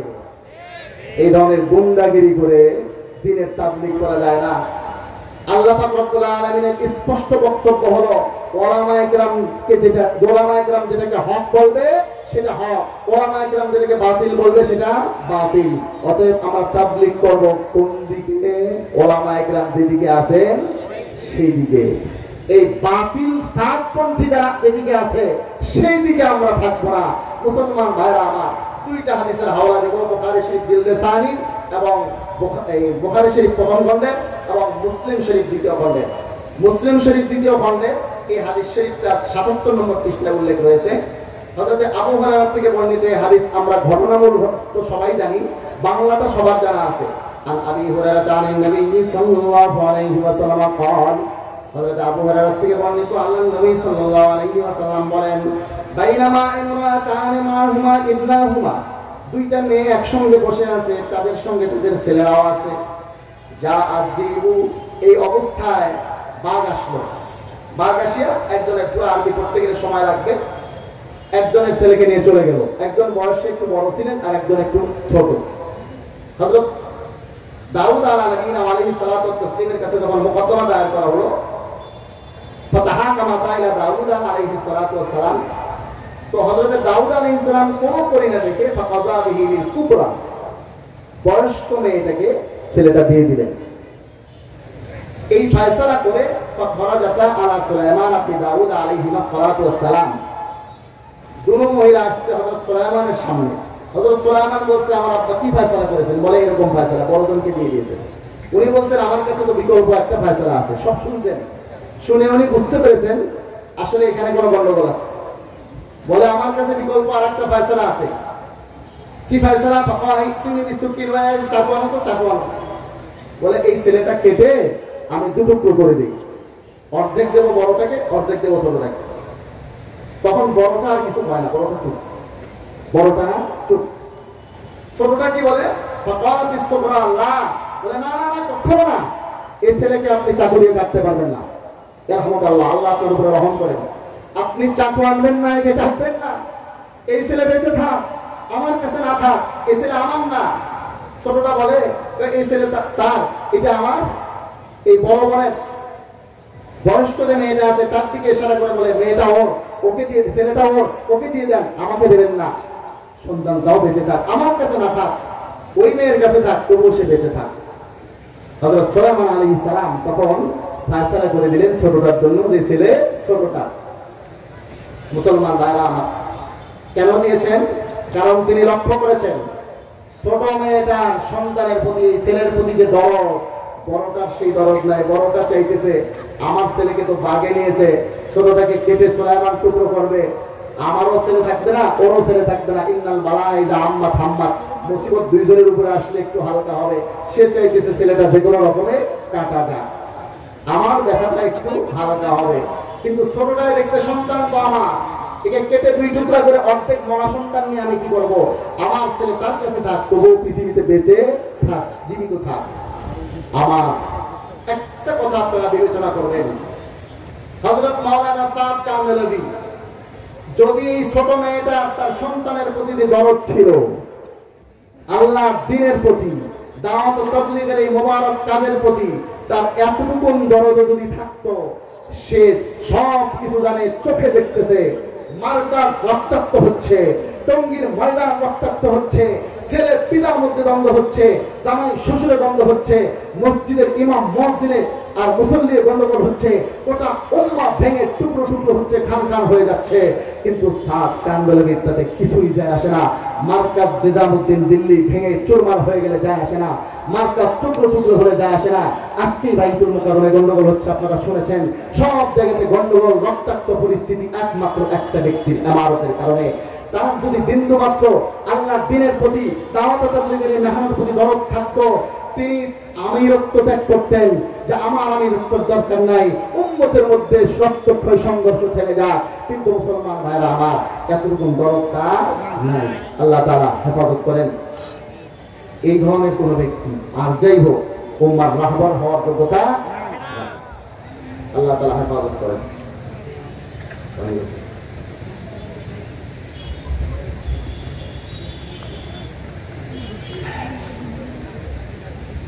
সর্বশেষ একটা হাদিস, বুখারী শরীফ খণ্ড নম্বর 1। তো বলতেছিলাম এই ধরনের সাংঘাতিক, উনি হক বাতিল রুজু আর যাই বলে রাখতে বলুক না বলুক, কিন্তু উনি যে সাংঘাতিক ক্ষমতা লোভী, এই কথাটা প্রমাণিত নাকি প্রমাণিত না? এই ধরনের সাংঘাতিক ক্ষমতা লোভী কোনো ব্যক্তি আমির হওয়ার যোগ্যতা রাখে না। এখন আমাদের কিছু ভাইদের একটা প্রশ্নের আমি উত্তর দেবো, সোয়ালে মুকাদ্দার, যেটা আমাদের ভাষায় বলে। অনেক ভাইকে আমি বলেছি, ভাই আপনি সাতপন্থীদের সাথে আছেন কেন? তো হুজুর আমি সব বুঝি, হক্কানি ওলামা মাশায়েখ, এত হক্কানি ওলামা মাশায়েখ আছেন, এই দল যে হক এটা বুঝতে আমাদের আর বাকি নেই।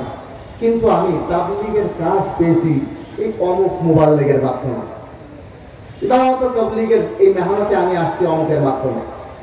আবার অনেকে বলেন যে অমুক বেচারার হাতে অনেক মানুষ তো হেদায়েতের পথে আসছে, তাইলে কি উনি বাতিল হন? তাদের জন্য এই অ্যান্টিবায়োটিক।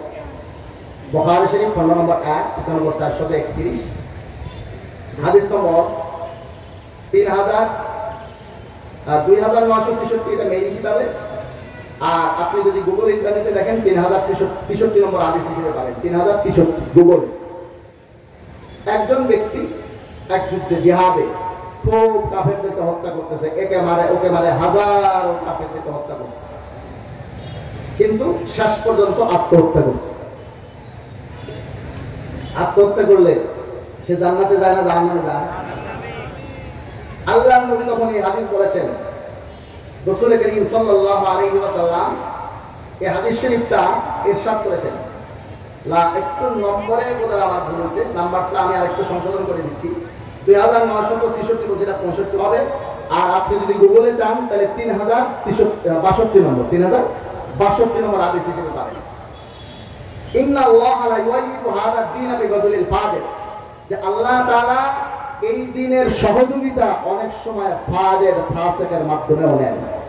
মানে প্রত্যেক দায়ী হেদায়েতের উপর হওয়া জরুরি না, যেই দাওয়াত দেয় দায়ী সেই যে হাতের উপরে এটা হওয়া জরুরি নয়। আল্লাহ রাসূলের ভাষায় এমন অনেক মানুষ থাকবে যার দাওয়াতে লাখো মানুষ, হাজারো মানুষ হেদায়েতের পথে সে জান্নাতি হবে, কিন্তু সে নিজে হবে জাহান্নামী। কাজী সাদ সাহেবের জাদু বয়ান শুনে অনেক মানুষ নামাজ পড়ছে, এই কথাগুলো আপনি আমাকে বুঝাইতে পারবেন না। যেহেতু তার বক্তব্যে ওনার আকীদা যে গলত, উনি যে গোমরাহির দিকে মানুষকে দাওয়াত দেন, এটা ক্লিয়ার, এটা দিবালোকের ন্যায় স্পষ্ট। কাজেই আল্লাহ রসুলের এই হাদিস আমাদের সামনে যে আল্লাহ তাআলা অনেক সময় ফাসিক, ফাজের, গোমরাহ, পথভ্রষ্ট মানুষ দ্বারা দ্বীনের দাওয়াতের কাজ নেন। একজন মানুষ দাওয়াত দেবে, তার দাওয়াতে সাড়া দিয়ে হাজারো মানুষ জান্নাতি হবে, কিন্তু সে নিজে হবে জাহান্নামী। অতএব কারো মাধ্যমে আমি যদি দ্বীনের দাওয়াতের পথে এসেও থাকি, এখন সে দাওয়াতি হয়ে গেছে, গোমরাহির পথে আছে, এজন্য আমার তার সাপোর্টে থাকতে হবে, এটা জরুরি না? ওলামায়ে হক্কানীদের সাথে আমরা থাকবো। একটা অফারের কথা বলছিলাম, এটা আর বলা হলো না, এটা ইনশাআল্লাহ আগামী আল্লাহ তাআলা আমার সময় শেষ বলবো। তিরমিজি শরীফের হাদিস, হযরত আনাস রাদিয়াল্লাহু তাআলা আনহু বলেন, মান আহাব্বা সুন্নতি ফাকাদ আহাব্বানি ওয়া মান আহাব্বানি কানা মাই ফিল জান্নাহ।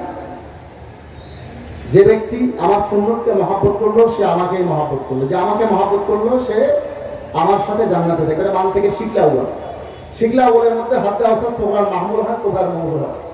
আপনি এখানে মান আহাব্বা সুন্নতি ফাকাদ আহাব্বানি ওয়া মান আহাব্বানি কানা মাই ফিল জান্নাহ, এই ফাকাদ আহাব্বানি ওয়া মান আহাব্বানি হাদ্দা হাসান ফেলে দেন, নতিজা হবে মান আহাব্বা সুন্নতি কানা মাই ফিল জান্নাহ।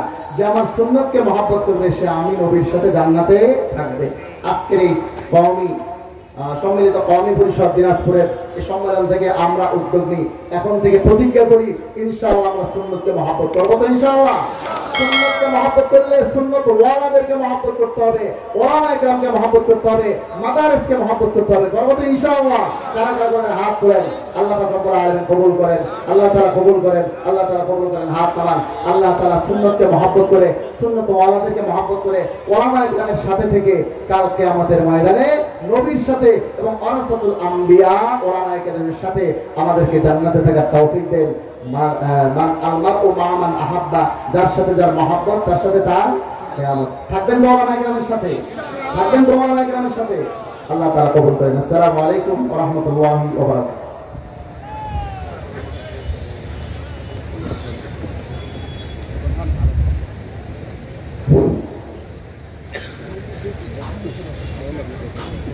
আমাদের মাঝে